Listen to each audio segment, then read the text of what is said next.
Our response tells us not to ponder anything earthly minded, but I'm still going to read the first part of my sermon. So last Sunday afternoon, I was laughing hysterically in my kitchen as I was washing dishes. I was listening to a radio program, This American Life, which always has a series of stories centered on a particular theme. And last week's theme was in homage to Thanksgiving, and it was poultry and the supernatural, which was right up my alley. There was a story about an Orthodox Jew who's in a coma and is having a near-death experience or an encounter with God. And God is, of course, a chicken, because the theme is poultry and the supernatural. What else would God be, right? So God is a chicken, complete with a fancy coop filled with feed and water and a nest filled with egg-shaped diamonds.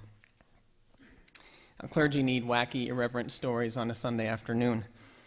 Well, the angel Gabriel is there, and the Orthodox Jew is confused because this doesn't seem quite right, but he's sure that this is heaven and this is God. And so the man falls down to his knees and begins to pray, "Hear, O Israel, the Lord is our God, the Lord alone." And chicken says, "Well, what is that? Hear, O Israel." The man says, shocked, "Well, it's the Shema.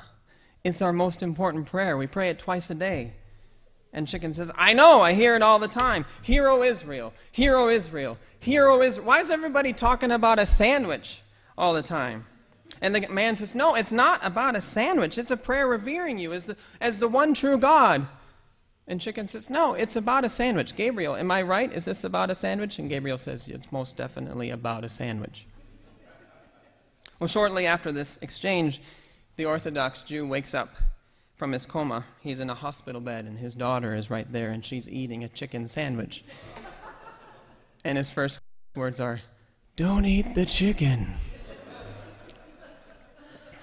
Now, I had told myself if only one person in both churches thought that was funny, it was completely worth it. But I'm way above the averages this morning. Well, that laughter yesterday afternoon was a nice break because earlier I'd been weeping. I'd been listening to another radio program, to the best of our knowledge, in their series, Boots on the Ground. I'd been by myself for a while, so I had a big pile of dishes. I was in the kitchen for a while. It's a series of stories about the war in Iraq. And last week was focused on coming home. And one story was about a Marine whose job is to tell the families that their loved one had died during the tour of duty. He took his job with great seriousness and clearly treated the family and the dead with honor and respect. The Marine told of sitting in the car outside the house, trying to prepare himself for however the family might react to the news and to him. He'd been slapped before and yelled at. Every time he had to force himself out of the car to go up to the house. He said just his presence at the doorstep in the uniform was the message. He told the story of one family. The father opened the door. The mother screamed.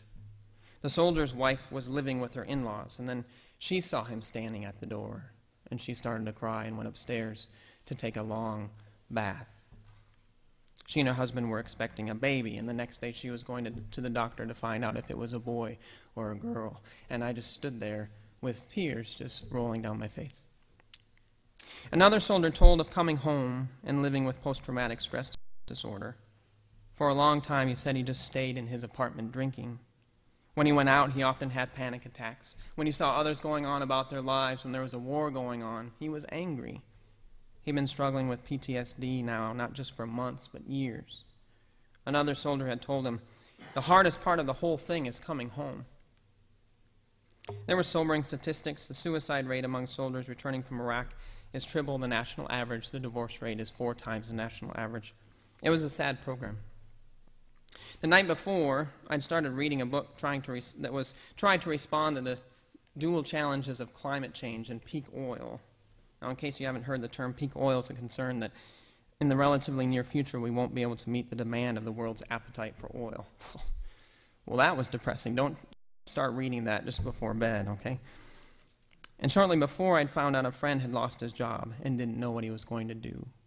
And our family life has been stressful lately. As we shared, we have someone we deeply care about who's been ill for a long time.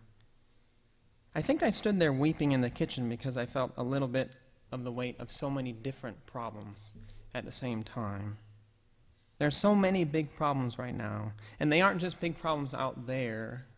For many of us, we know people who are connected to those problems, or those problems have found their way to our doorstep too. Now, thankfully, a story about God as a chicken helped me shake this off for a little bit, but the heartache remains. Our passage from Luke for today begins by speaking of a world that seems hopeless. We read, "There will be signs in the sun, the moon, and the stars, and on the earth distress among the nations, confused by the roaring of the sea and the waves. People will faint from fear and foreboding of what is coming upon the world." Now, this isn't just an apocalyptic vision.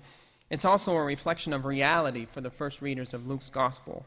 The temple and the city of Jerusalem had just been destroyed by a Roman army intent on squashing a revolt. So there were lots of problems, and there must have been very little hope. But then the gospel proclaims, essentially, it's in the worst of times that you should be on the lookout for God to do something. Luke writes, "Now when these things begin to take place, stand up and raise your heads. Stand up and raise your heads, because your redemption is drawing near." If we are overwhelmed by the problems in the world, or maybe we could care less about the problems in the world because there's a crisis in our own lives and we can only see that.